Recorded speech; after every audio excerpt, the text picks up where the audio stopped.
ஆண்டவராய் இயேசு கிறிஸ்துவின் நாமத்திலே உங்களை நான் வாழ்த்துகிறேன். ஆண்டவருடைய சரித்திரத்தில் நாங்கள் காண்கிறோம் என்ன விதமாக என்றால், எங்களுக்காக அவர் இரத்தம் சிந்தினார். ஒரு இரத்தம் தானாகவே ஜெபிச்சு, தானாகவே சிந்தித்து, பிதாவிடம் ஜெபம் பண்ணும் பொழுது அவருடைய சரீரத்திலிருந்து பெருந்துளிகளாக வேர்வை இரத்தமாக விழுந்தது. வேர்வை பெருந்துளிகளாக இரத்தமாக விழுந்தது. இதை தாங்க முடியாமல் இருக்கிற வேளையிலே பிதாவானவர் தன்னுடைய தேவதூதனை அனுப்பி இயேசுவை அங்கே என்ன செய்கிறார்? ஆறுதல் படுத்துகிறார், பலப்படுத்துகிறார். பின்பு அங்கே சேனைகள் வந்தது அவரை பிடிப்பதற்கு. அப்பொழுது அவர்களால் கட்டப்பட்டார், அடிக்கப்பட்டார். பின்பு போந்தியு பிலாத்துவின் காலத்திலே அங்கே இயேசுவை அங்கே சிலுவை சவுக்கினால் அடிப்பதற்கு அவரை கட்டி 39 அடிகள் அடித்து அதனூடாக இரத்தம் சிந்தப்பட்டது. இந்த இரத்தம் ஒரு மனிதன் தாக்கும் பொழுது வரும் இரத்தம். முதல் இரத்தம் உலகத்தை சிந்தித்து பிதாவுடன் ஜெபிக்கும் பொழுது வந்த அன்பின் இரத்தம். இந்த இரத்தம் பிலாத்துவினுடைய முற்றத்தில் வைத்து அடித்த இரத்தம். அங்கே இந்த இரத்தம் இயேசுவை பலவந்தமாக அடிக்கும் பொழுது வந்த இரத்தம். கைகளில் கட்டும் பொழுது வந்த இரத்தம். பின்பு சிலுவை சுமக்கும் பொழுது வந்த இரத்தம்.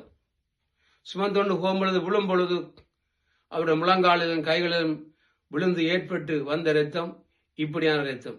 இது ஒரு மனிதன் சித்திரவதைப்படுத்தும் பொழுது இரத்தம், இந்த இரத்தம்.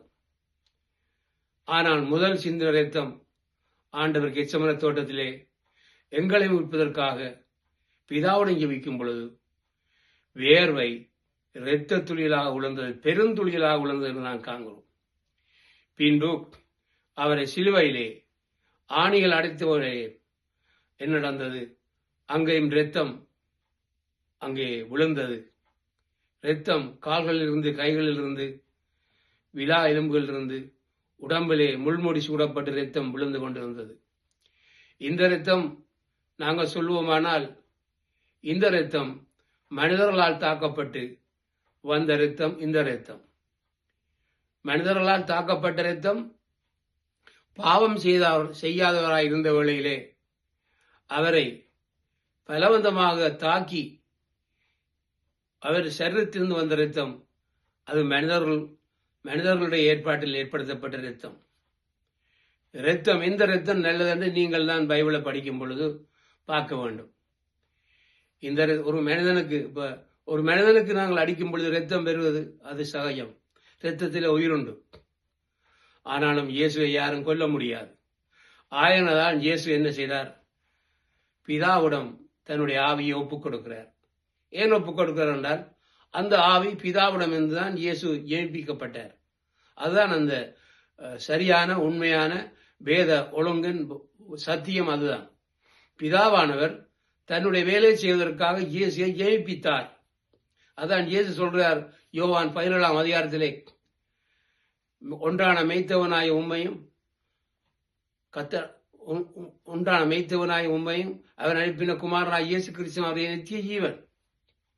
அப்ப இவைகளை எல்லாம் நாங்க பார்க்கும் பொழுது இயேசு சொல்றார், உலகம் உண்டாவதற்கு முன்னும் மலைகள் உண்டாவதற்கு முன்னும் பிதாவானவர் என்ன செய்தார்? பிதாவானவர் வரை பார்க்கிறார். அவருக்கு பக்கத்தில் அவர் செல்ல பிள்ளையா இருந்ததாக நான் சொல்லவில்லை, இயேசுதான் சொல்லுகிறார். அதனால தேவ பிள்ளைகளே, இந்த நாட்களில் நாங்கள் காண்கிறோம், இயேசுவை யாரும் கொல்ல முடியாது. அவர் தாமாகவே தன்னுடைய ஆவியை ஒப்புக் கொடுத்து இந்த உலகத்தை என்ன செய்கிறார்? பாவமில்லாதவராய் இருந்தும் அவர் அடிக்கப்பட்டபடியால் அதிலே ஒரு கிரெடிட் எங்களுக்கு கிடைக்கிறது, எங்களை மீட்பதற்காக உண்டு. ஆனால் எங்களை மீட்பதற்காக அவர் செய்த பிரசங்கங்கள் கணக்கு உண்டு.